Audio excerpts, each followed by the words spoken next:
Hello, everybody, and welcome to Empower Hour.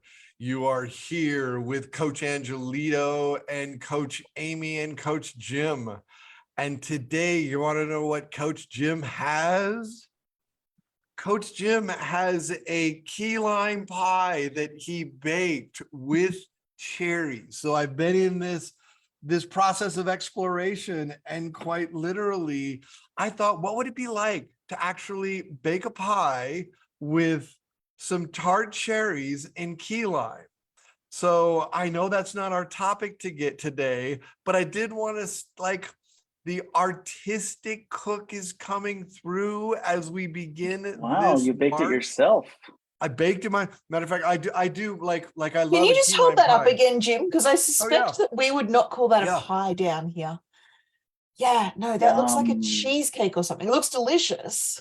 Yeah. We use words so weirdly. Look at that. See, and it's like, if you can see, there's tart cherries in there, and it's got an Oreo crust, and the tartness with the key lime is a really nice flavor. It is really good flavor. You're speaking my love language, Jim. The language of sugar. Yeah, right. So that is I'm gonna kind of munch it while we talk. Maybe not. So how are you both doing today? Before we get in, our topic today is authentic communication. It's knowing when to show your agenda. And we'll just take it from there. So first, Coach Angelito, how are you doing today? Fantastic. I mean, it's good to be back and seeing your faces. But yeah, things could not be better. If you can see my view, I've got an entire city in front of me. So why don't you go ahead and show your view so everybody can see where you are? Come on. I would have to move my entire. Okay, hold on. Hold on. It's like you talk, Amy, and then hold on 1 second. I have to move it off of my little support thing here. So Amy, how are you doing today? I just love the view because in the pre-show, the view is actually, there you go. Look at that. So there's Isn't that city. Beautiful? There's a cathedral right there. That is the old theater where like Frida and Diego Rivera used to frequent. This is a very, very old city. There's a Jesuit university from like, I don't even know when, but that is, hold on, and now I got to put you back on my stand. That is Guanajuato, Mexico. Yeah, so this is like my little creative space that I use to inspire creativity, and it's working. Brilliant. Nice. Coach Amy, how are you today? Yeah, I'm well. I'm still waking up. My view is currently stars because the sun's not even up yet. I'm so ready for our shift back to regular time. They extended daylight savings here. I think they did in the US as well, from 4 months to 6 months. And it's the worst decision they ever made. I quite like the 4-month daylight savings, but I'm ready for the clocks to change. But beyond that, I'm doing well. I agree. And I will tell you, in the last 48 hours, we have had 6 inches more snow. A year ago, it was in the 60s, beautiful every single day. And where I am right now, snow. And snow is forecast through Monday. So I have to tell you, I'm kind of done with winter. I feel like the seasons have shifted somewhat. We had 2 high fire danger days, which normally we get much earlier in the season. And to the point that the kids' school was closed on Monday. So because they can't evacuate well, because of just the positioning of the school, they're set into bush. So 2 of the local schools were closed on Monday for high fire danger, which is very, very late in the season. So normally November, December, and into January, leading somewhat into February, but to be March and this hot and this dry and humid is very unusual And so, or at least from my perspective, I could be wrong and just oblivious to the weather, but it felt very unusual to me. Mm. And on a And total so, side yeah, note, so the that pie that is wonderful. opposite pie is good. Yeah, so that duality on both sides of the planet, winter's extending, our summer sort of seems to be extending. So they're at least in sync, but yeah, I'm kind of done with summer. It's not my favorite. I like winter. Though I don't know that I'd like 6 inches of snow, quite frankly. We get a little bit of snow, but our little bit of snow, you wouldn't consider snow pretty much, because our little bit of snow, I don't even think it'd be an inch.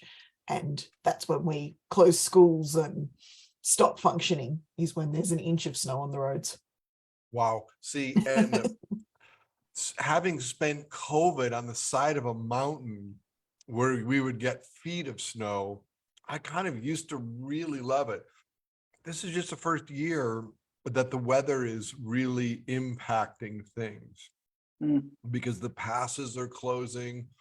The roads are just incredibly icy. So, yeah. I'm glad to be out of the cold weather. I'm a hot weather type person, but here it's dry. And as soon as I got here, my allergies like nearly crushed me for a couple of days, but it's finally under control again. Yes. Yeah. So authentic communication is the topic for today. And that's the last time you were here, Angelito. That's how we ended the show. We were talking about actually creating a show about knowing when to really share your agenda authentically. And it's interesting because I really think in the last 3 years, communication, the authentic communication, maybe at a societal level has fallen off, I think, as a result of COVID and all the stuff around that, or maybe not. I don't know. When I say authentic communication, what do each of you hear, especially as it relates to your coaching practice and life? Angelito. Well, my clarifying question, what do you mean by showing your agenda, and who is showing their agenda?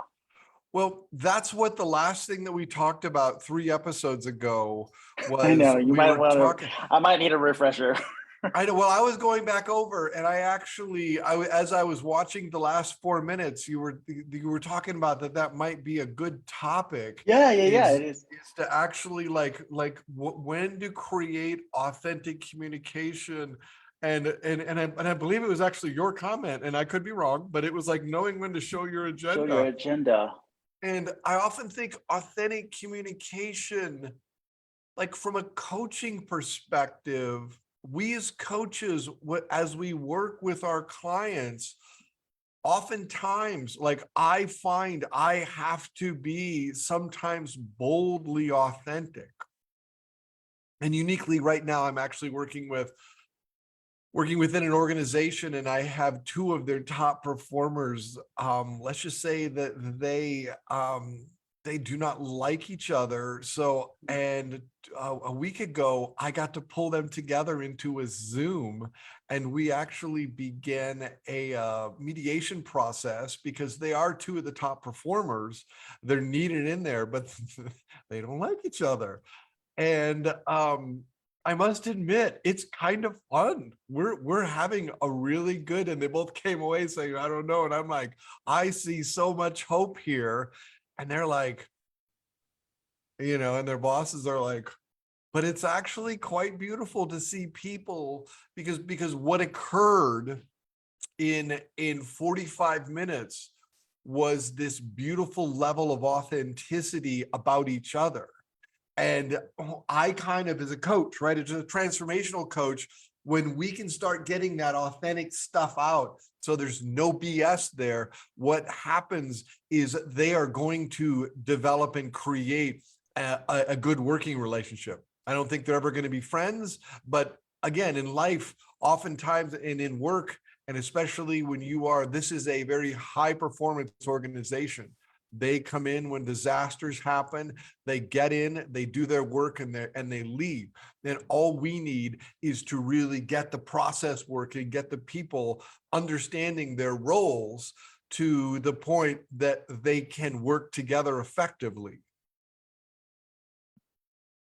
So as I reviewed those 4 minutes, those are what I also wrote down, that there are 3 different levels of influence that tend to happen in relationships, and Amy can better speak to this than I. This is one of her processes, but there is the ability to influence, the ability to persuade, and then there's that ability that's out there called manipulation, and there's even a 4th one, right? Gaslighting.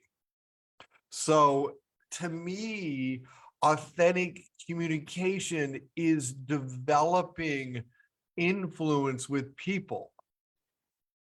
And if we were to pull this back into the coaching realm, each of us in our coaching practice, like, how do you influence people? Would that be a better place to start the conversation? I think so, because that was a lot. There's a lot to unpack there.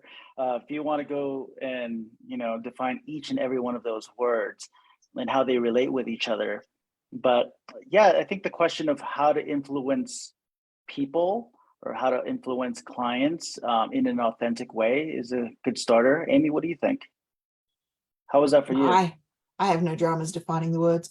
Yeah, so, and to me, they're just sitting on a spectrum. It's literally a sentence to shift the dynamic. So influence is for the greater good.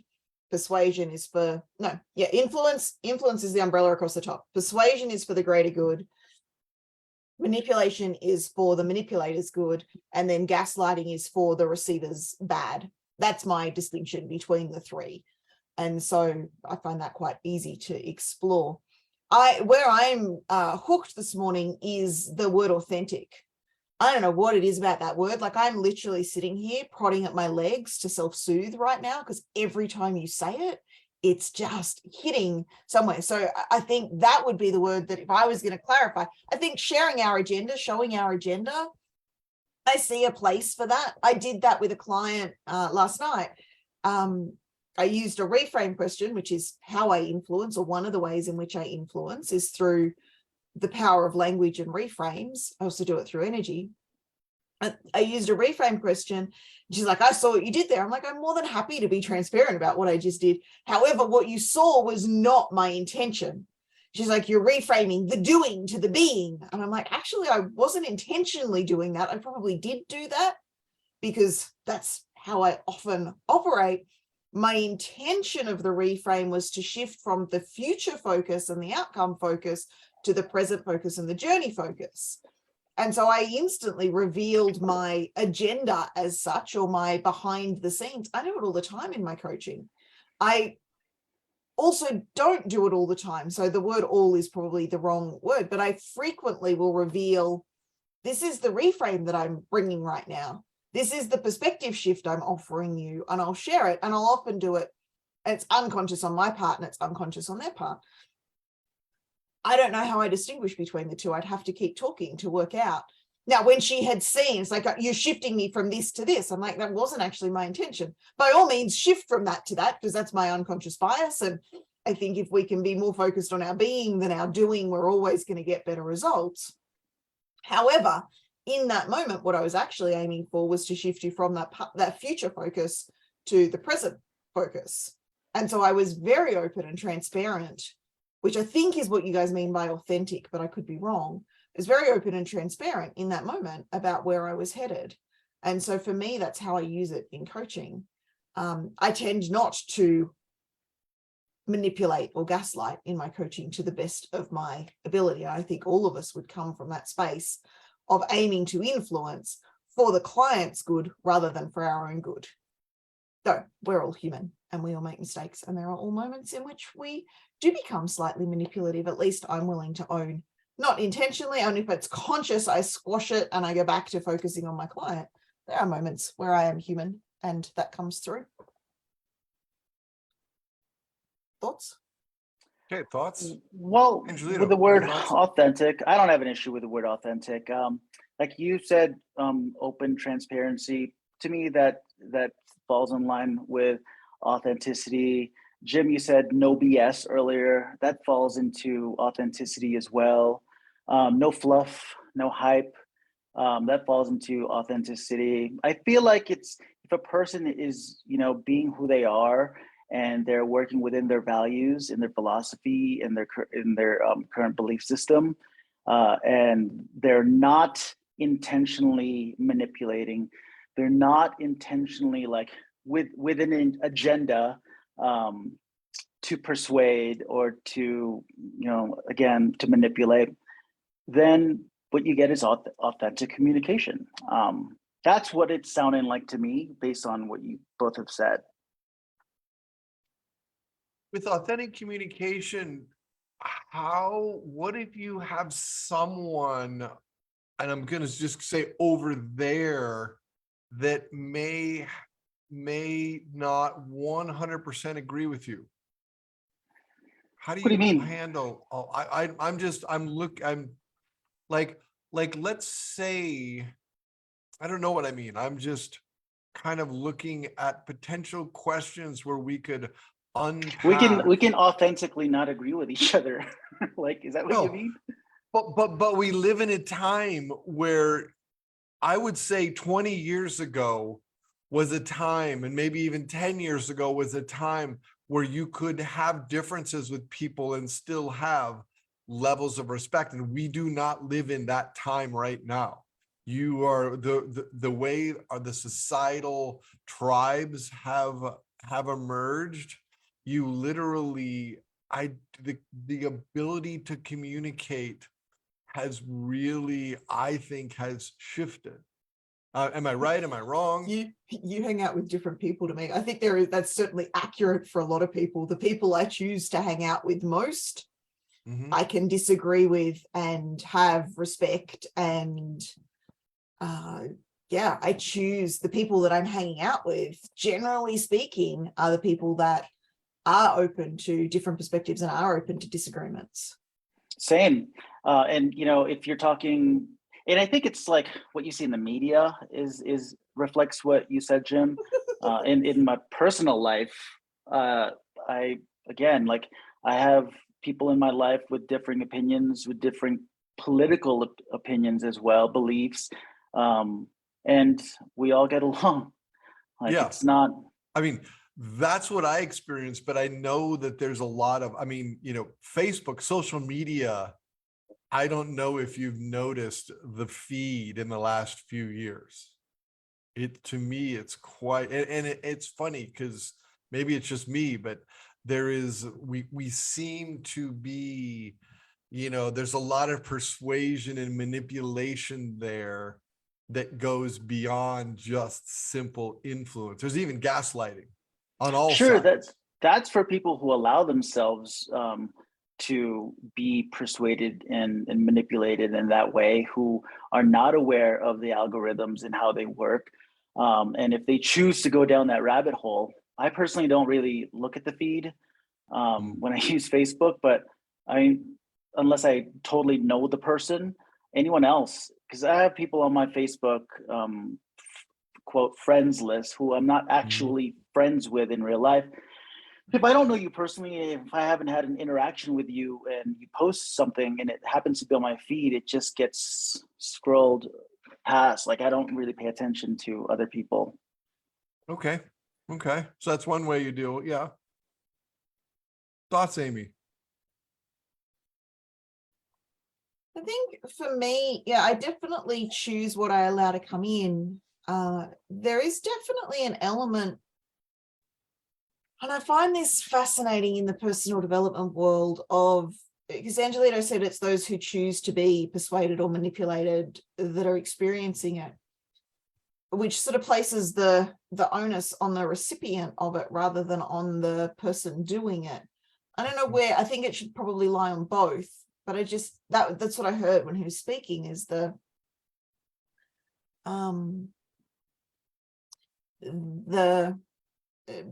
own responsibility to filter what comes in, to which I agree to some level. And then there is also a level of us taking personal responsibility for how we're communicating. We obviously can't change how other people are communicating, knowing where to draw those lines. My feed is very much set up, and the algorithm works that you see people that you're engaging with or that are engaging with you. So I tend to, if something pops up in my feed and I try not to scroll particularly often, if something pops up in my feed, I'm looking for why is it there and engaging with it. I don't know that you meant it quite the way it sounded, Angelito, but it pretty much sounded like, if I don't like you and know you, I'm going to ignore you. And that's what I heard. And I'm pretty sure it's not what you meant, but you may want to clarify that somewhat. I don't think that's what he meant. Yeah, I don't. Yeah, if I don't know you, then I just don't have the time. Basically, it's like I don't have the time to engage, especially if it's something controversial that challenges something that, you know, I believe. Like, I don't, unless I'm, you know, really in the mood, but I don't have the time. If it's, maybe I shouldn't say I only engage with positive things, but I like to with the time that I have on Facebook, I like to use it in engaging with posts that lift me up.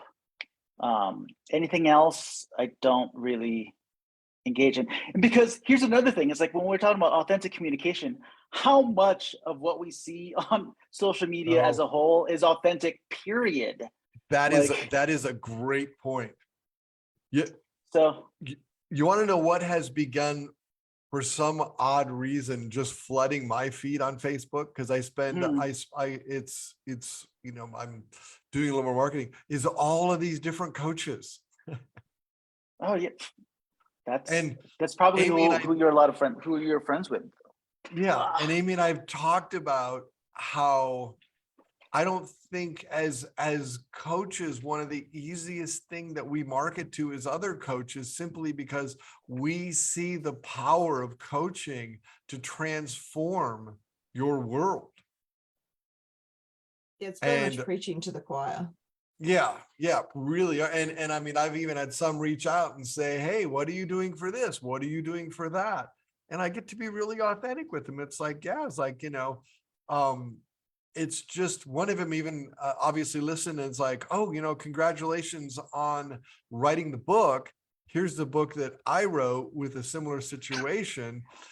He's actually a financial coach, but back in 2014, he discovered a biological parent and wrote a whole book about it, about the journey. And it's an interesting book.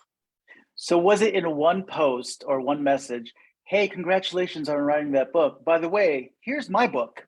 Was it one of those, or is that how you put it? It was one of those. It was exactly one of those. And it wasn't a public post. It was a private message to me. Yeah. Still, to me, that's not authentic. It depends on your definition of authentic. I sense genuine. Genuine. Like that would not be a genuine like connection to me.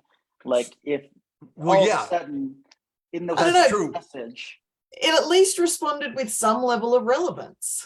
Yeah, he's probably just working. My goal in my inbox is people respond with, but it was relevant. It's like, you're writing a book on this. I've written a book on this. It was relevant and it was on point. Rather than, I see you're a coach, you must need X, Y, Z. Like the broad, it was specific, it was targeted, it was on point. Whereas the messages I get, and I shared this with Jim the other day. So at the top of my post, at the top of my feed, I have a welcome to my page, stay out of my inbox message. And it's not quite that direct and blunt, but it's not far from it. And I got a message the other day. She said, I'm all over your notifications. And I'm like, oh God, I'm going to go into Facebook, and she's going to have liked the last 30 friggin' posts and commented on stuff, which is what they often do. Anyway, she'd liked one post. I'm like, you're not all over my notifications at all. You have no idea what that means. The one post that she had liked was the one that said, stay out of my inbox. And so that to me is not responding with relevance. Whereas I saw you wrote a book about becoming a bio dad. I wrote one too. And yeah, potentially, can I share it with you or something along those lines? Could have been better. To me, that is a genuine, authentic, relevant connection. But I see you're a coach, you must need. And I've only had one post, right? It was the one post asking for people that have found biological relatives to actually want to share their story from a book. That's the At which only, point other than that, so it's even more relevant because you literally asked for people to share their stories with you, and he shared his story with you. It's a direct the message response. was relevant. Yeah, But it's I a agree with direct you. response to the No. post. I'm not arguing the fact that it's relevant. Like, I'm arguing Well, it's still genuine and authentic if he responded to the post. No, wait, because you're not hearing me. Wait, You're determined to prove that trying to he's slimy. It's no, I didn't say slimy either. Well, whatever it is that you're trying to prove something right now. I'm not trying to prove anything. I'm just trying to get clarity. yeah, I think he's seeking clarity. Yeah, so it's like, I get that the message to Jim was relevant by, saying, hey, I saw you wrote a book, congratulations. By the way, I wrote a book too. Here is the link to the book. I feel like while yes, it's relevant, it's a great way to connect. But I question the intent? Was the intent to connect and make a new friend, make a new connection? Or was the intent to connect hey, let me get him to read my book or click the link or do something else? That's the only thing that I'm questioning with the word authenticity. And maybe a better word to use is the genuine approach. Was the approach genuine?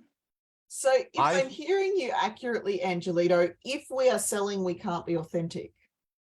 And I'm guessing I'm not hearing you accurately. But you just said if there was an intent for him to get Jim to read the book, it can't possibly be authentic. I have to disagree. I think his intention was probably twofold, because he is a financial coach right now. Mm-hmm. And it sounds like he's more of a financial advisor. I feel he reached out because he actually found he found his mother. Yeah, I agree with you. Yeah, I can see that, that the intent can be a two-pronged approach. I just feel like, in a normal situation where you meet someone new, you connect with someone new,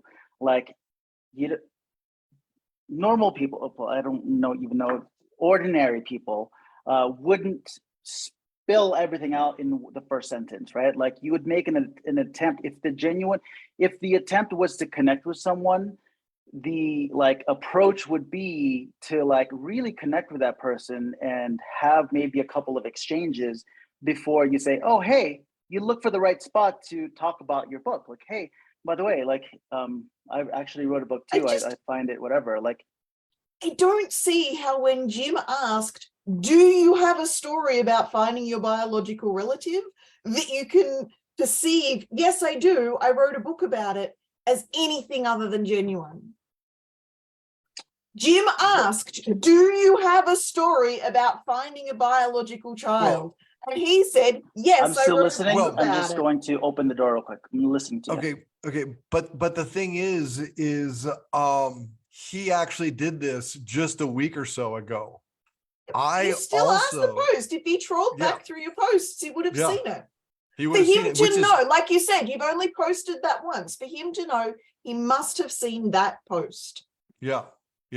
He must have seen that post, and he didn't offer to do anything for the book. He just wanted to know. And I mean, again, for me, him reaching out, what that verifies for me is that in this realm of having people discover new biological relatives, I think there are far more people out there that are discovering, whether it's actual bio parents, whether it's half siblings, whether it's different relatives.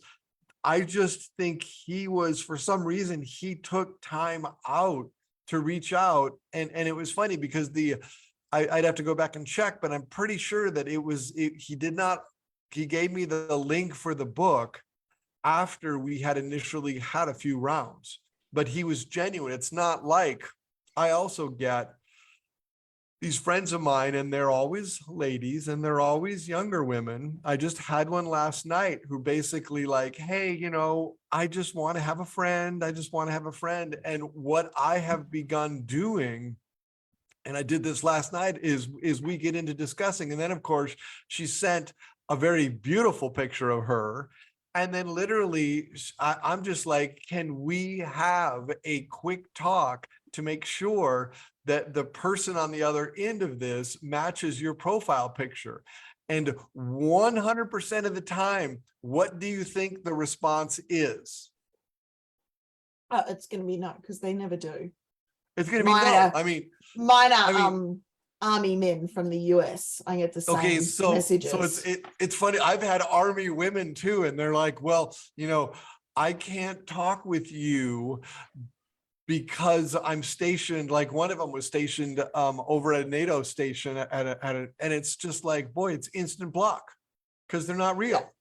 Yeah, so they're definitely inauthentic and they are definitely fake, and they might have the skepticism that Angelito is bringing to this guy with the book. The guy with the book, I just don't know how you can be skeptical and not see that he answered the question. And by the sounds of it, Jim, he actually engaged with you a couple of times, which is new information. But yeah, that's new information. He just what I took away from that is he just wanted it known. I mean, the more I look around, the more I see that there are more people. And I actually read something, right? It said 1 of 6 people either have a biological discovery or know one person that has a biological discovery in their inner circle. Yeah, it's a huge area that is highly underserved. Yeah, and it's really underserved for men, because when I went to look for books or any kind of guidance, there is none there for biological fathers. Matter of fact, I just posted in the group, the Peaceful Family Dynamics group, there is a lady who has served divorced men for over 20 years, and she has the most interesting insight on the impact. And at part of it, she actually said one of the greatest disservices are the women who get pregnant and never tell the biological father. That was the TED Talk you shared, wasn't it? Yeah, that was the TED Talk that I shared. It was an interesting TED Talk. And it really hit me hard because you two both know this, and it's getting out more and more. I have a biological son. Within 6 hours of beginning communication with him, the mother called and she flat told me, you will never be his father. And she is doing everything. And I have to say, she has authentic communication. And it's like, we may not like the authentic communication, but she's like, you will never be the father. And she is doing everything she can to keep me from developing a relationship with my son. And who knows what'll happen. He and I still are in communication, but that is one of the greatest disservices, is her not telling me that I was a biological father, because I really believe that she knew from day one that I was a biological father.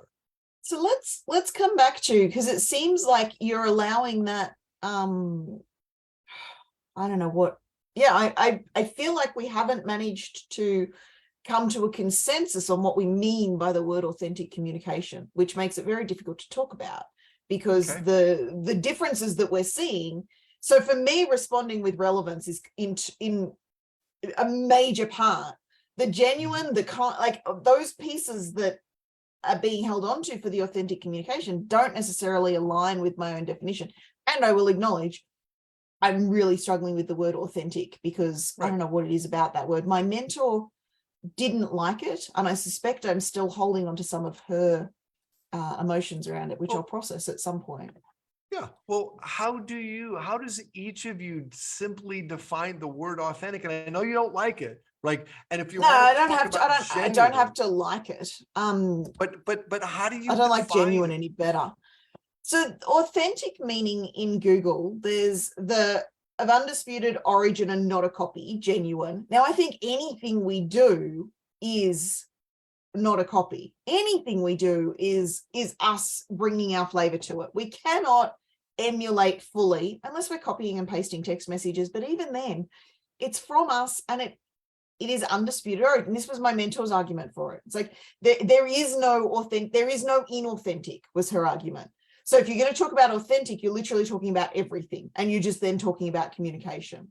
Now, I don't know that I necessarily agree with that, which I think is very I do not agree with what she said, because there is a lot of inauthentic out there and there is a lot of authentic out there. And I really think if you can feel into your heart space with something, you have a knowing based upon your life experiences if something is authentic or inauthentic. Angelito, how do you see authentic, inauthentic? Like, how do you define it? I think I defined it earlier based on what you guys said with the no BS and open transparency. That's true. I would add to it, I would add maybe another word I would use is truthful, truth-based.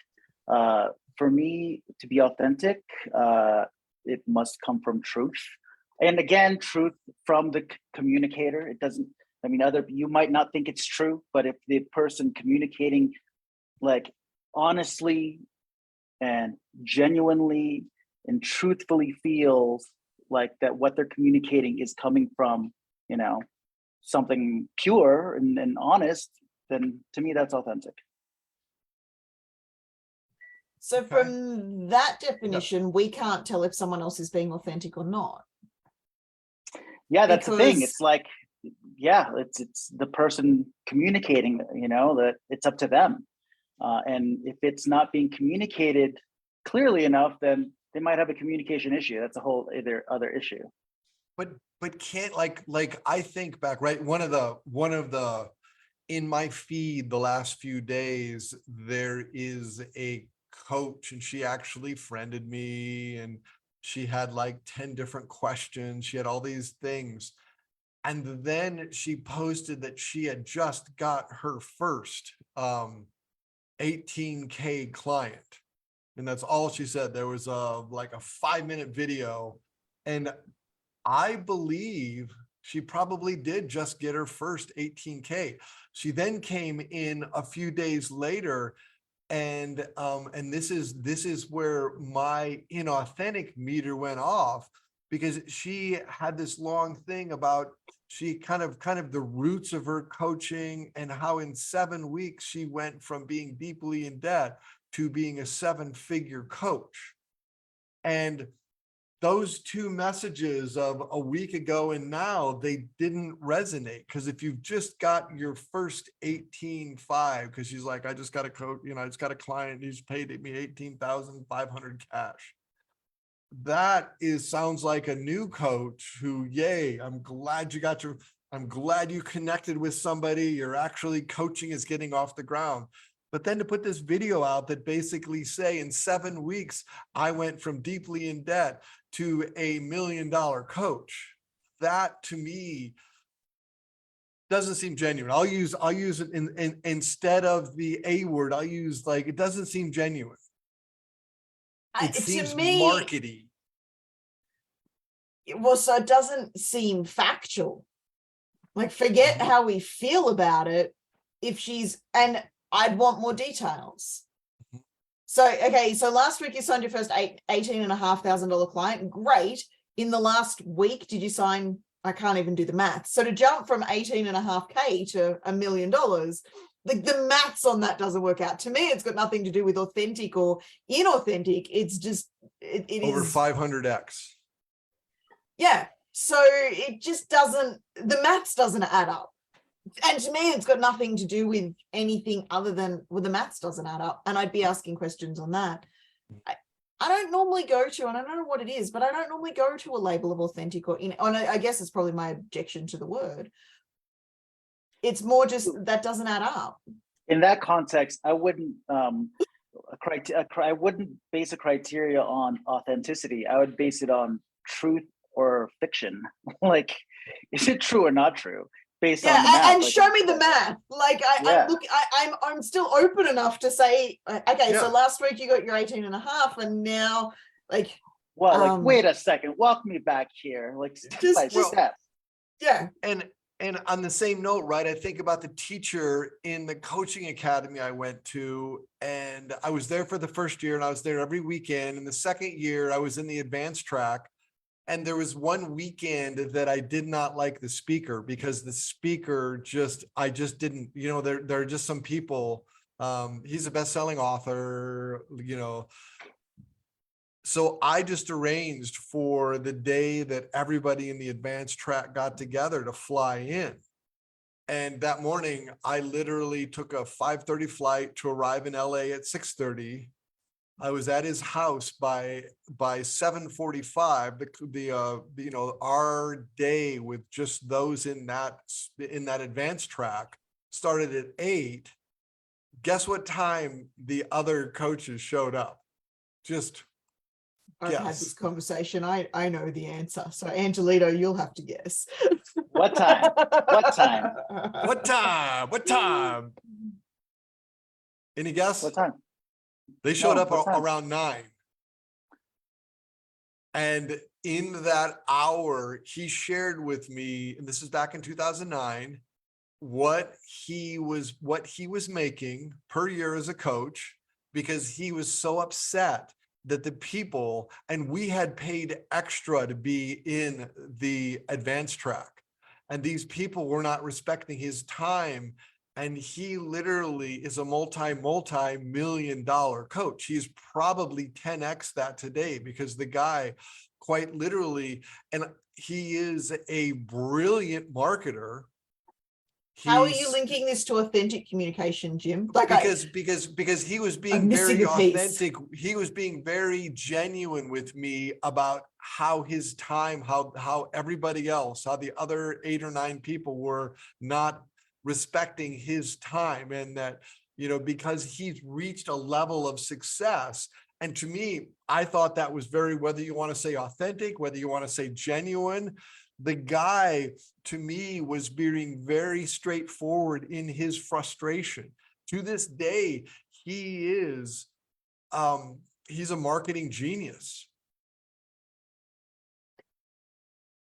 So what I'm sensing is, like, you saw the openness and transparency of his emotions in that moment. Very open and transparent, and when everybody got there, they were all laughing. They're like, well, we just figured it would start whenever we got here.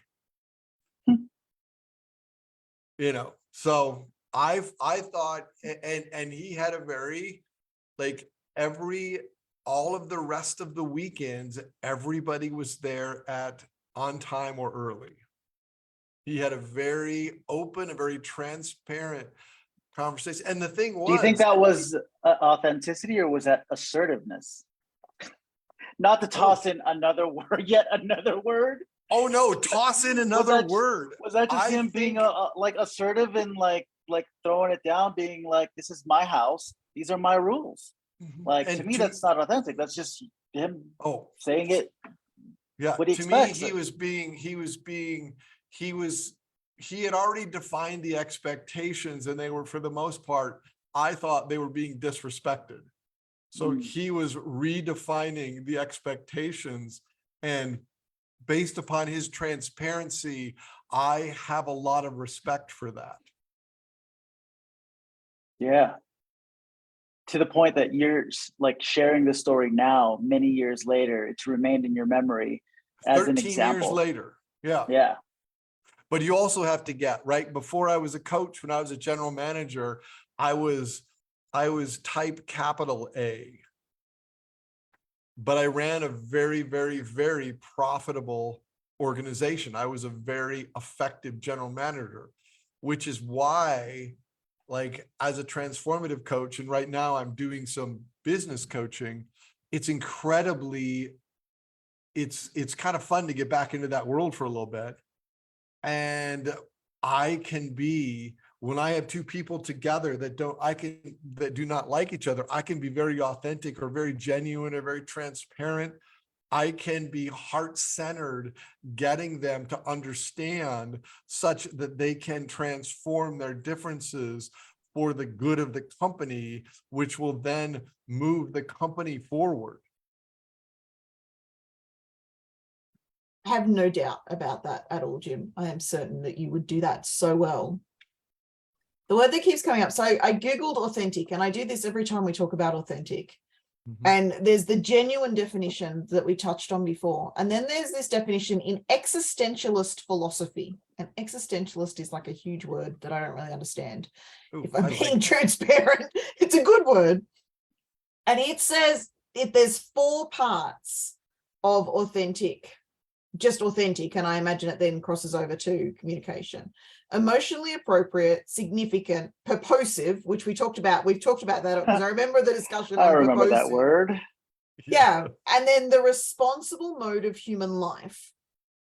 Now, all of those then start to, I mean, emotionally appropriate, I think, is fairly obvious. Is it appropriate? Is it an appropriate emotion for the time, place, and context? Significant, we could unpack the many different definitions. Purposive is just a funny word. And then the responsible mode of human life. And I think responsible mode of human life has a lot more fleshing out. And there's so many subjective interpretations, which I think is why I don't like authentic as a gauge, because it is so subjective. And as we pointed out before, it's our own subjectivity of whether we're being authentic or not anybody else able to project that onto us, because we're all looking at other people through our own filters. And so we keep talking about how to observe authentic communication, but I wonder if a better question is, how do we know we are communicating authentically? And what's our criteria within ourselves to know whether we're being authentic or not? How would you answer that?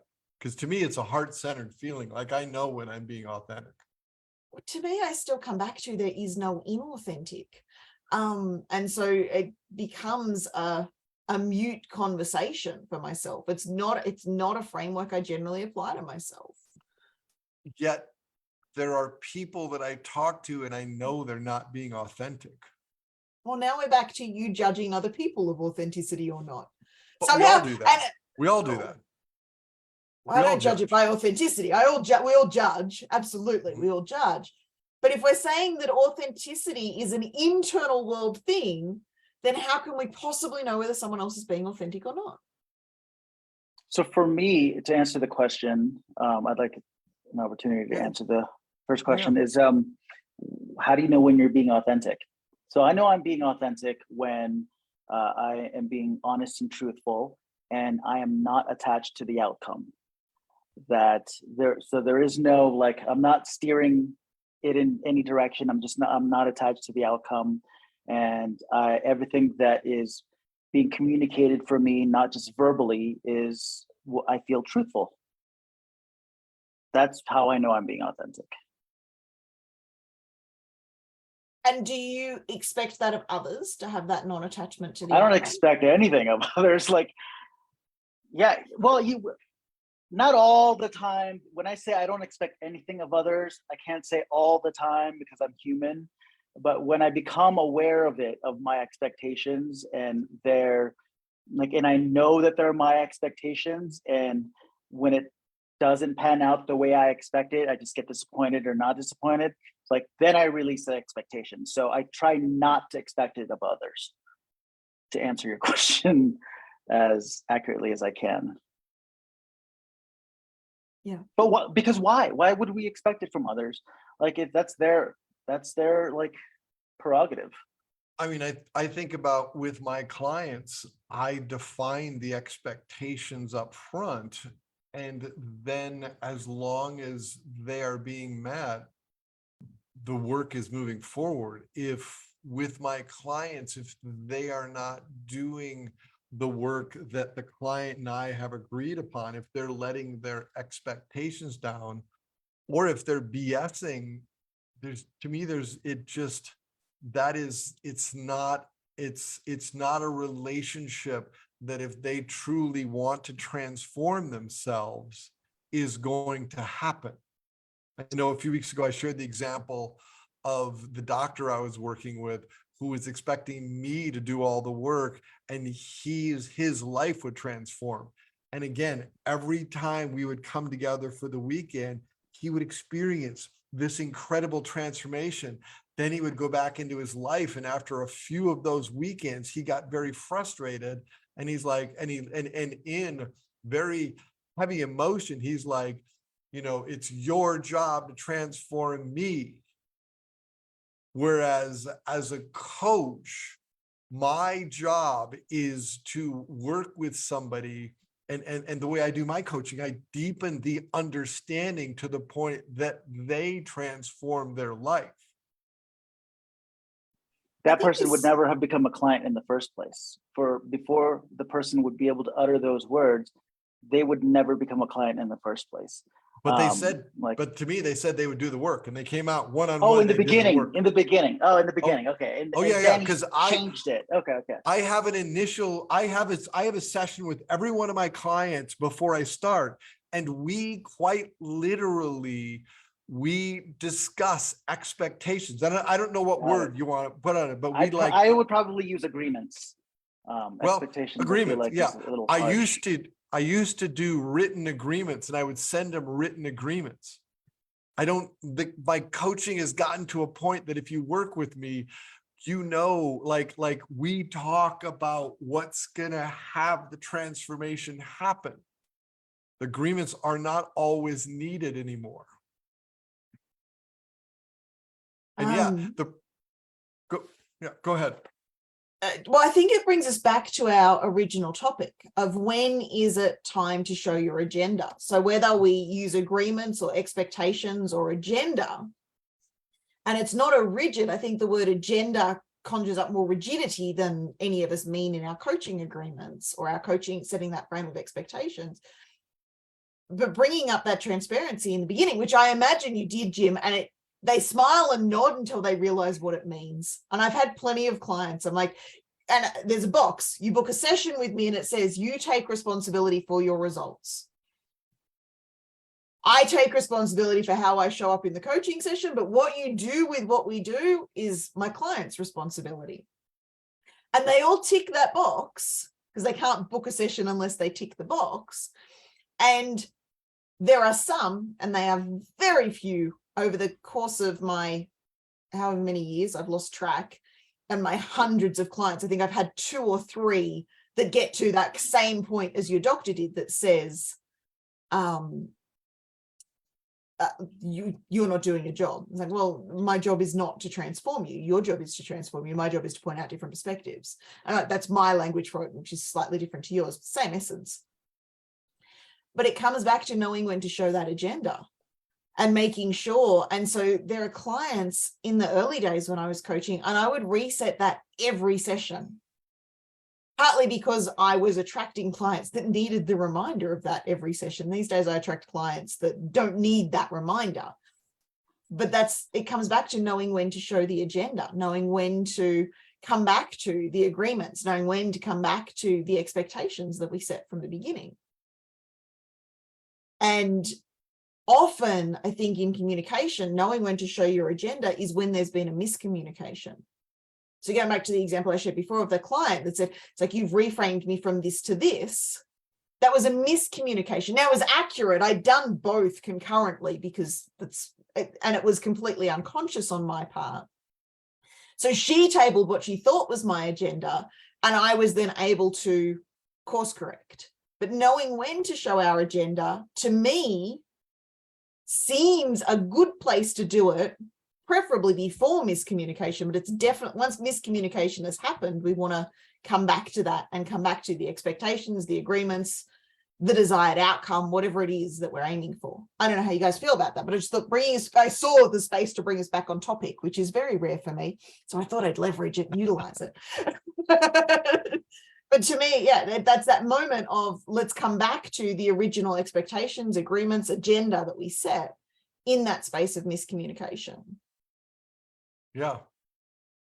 Yeah. And that, to me, in coaching, that is important as we as we wrap up another hour. Any final words before we wrap up this episode? I think I just had my final words. Okay. Angelito, any final words? I think I'm good. Okay, cool. We're going to wrap this And I one hope up. whoever's watching this and listening to this is good too. Yeah. Yes, exactly. So thank you for listening. Everybody, we'll see you next week, the same time on Empower Hour. Thank you.